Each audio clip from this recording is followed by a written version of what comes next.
weird one. And David with the flies or whatever the hell he's got on him. You know, Yeah, that's a great shot. I love that. I need tight twos over here. Tight twos and stay. Type 2? Yeah, tight two. Okay. Just keep her in just a little bit, you know. And I need who. He's right there. All right, close-ups on her all the way. See, I would think doing this many interviews like that would almost drive you crazy because they take longer. This, you know, we do our little couple of minutes and we're gone. You know. Yeah. But these take days in some cases. Yeah, don't they? yeah, they do. And, Yeah. You never know what they're going to write. Oh, I know. Either that would be I a little know. bit You can talk for unnerving. days, and they probably bring Or up what they're going about. to key on. Yeah. You know, whether you just happen to mention something about weight and they write three pages on that, and that Yeah. certainly. It was. They're all very nice, though. They're all very flattering articles. Where's all this dirt stuff at? Was that the spa? One of these shots where you're out walking like you're hiking or something? Yeah. Mr. Carter, you have speed anytime. I am ready, sir. Thank you. It's funny that I read this thing here. It says, Scully is a cold, ungiving, unsmiling, angry workaholic. As I was laying in bed this morning, I said, you know, this woman, thinking of the character, I need to take her out and go party with her, kidnap this lady. She's too uptight. Do you ever feel so uptight after you've done her or spent so much time with her? I don't think she's as uptight as that article says that she is. I mean, she's got some smirks and some smiles sometimes. But she needs to go out and party more. Yeah, well, I don't know about party, but I think she needs to get some friends in her life. Definitely. Well, she's too She needs busy. to have some casual chatting going on. But that is the nature, I guess, of a woman who's working as hard as she is. She's a scientist by trade, not a real, probably light and party person in the first place. No, I wouldn't imagine her as a party person. And then she's in a dysfunctional love affair with her coworker. You think it's dysfunctional? Yeah, because I think she loves him and she doesn't know what to do with it and can't express it and can't go there. Well, do you think it would be appropriate for No. them to go there? No, Well, and then she's doing a the right very thing. dignified, you know, business woman and can't go there. Right, so then she's doing the right thing. There's She nothing absolutely is. dysfunctional about But it. it adds to her uptightness. Oh, you think so? Mhm. Oh, you've thought about That is this my long and hard. analysis. Yes, I have. I've studied this for a while. It's on every night on television. You can't escape the X-Files. Do you ever feel that way, that you can't escape the X-Files?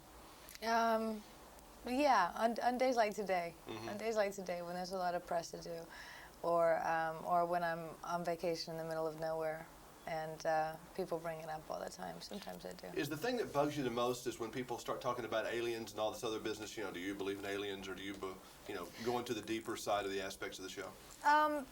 I guess that gets a little irritating just because it's something that we've talked about so much over the past 5 years.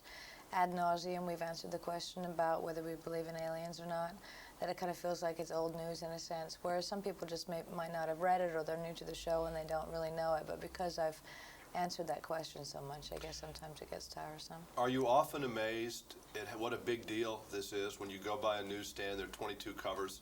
You know, obviously there's a great deal of interest in the subject matter. Do you ever say why or what's this all about?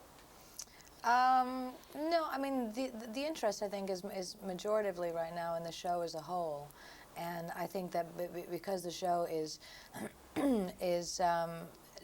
as tight and looks as good as it does and reaches as many people as it does, it makes sense. The scripts are smart. How about the they're fascination compelling. with you, though, personally? Do I ask And why? Oh, I yeah, ask I mean, just why saying, you know, all the everybody. time. David described it as walking down the street with pots and pans tied to your belt. You know, it's this Yeah, whole that's thing, pretty and it's a good. very good description of Yeah, what that it's is. like. And I know sometimes you'd probably like to take the pots and pans off. Yeah, yeah. You do all the time, and sometimes you get to this a little bit of respite once in a while, but it's certainly all-consuming. Do you let your little one? Is she old enough to watch television yet and see you on TV?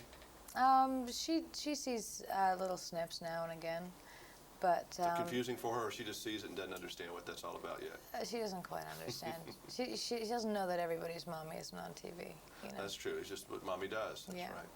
Has that been a fun part of your life? Such a different change for you, all this self-absorbed actress business, having a little one there that just I know that there's so much fun.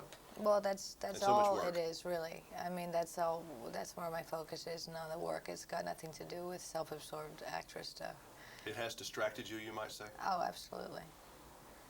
Yeah, in a good way. in a very good way. And if we sit here 10 years from now, what would we say you have done? You will have acted more. You would have had 10 more children. I mean, do you have any idea what the next decade leads for you?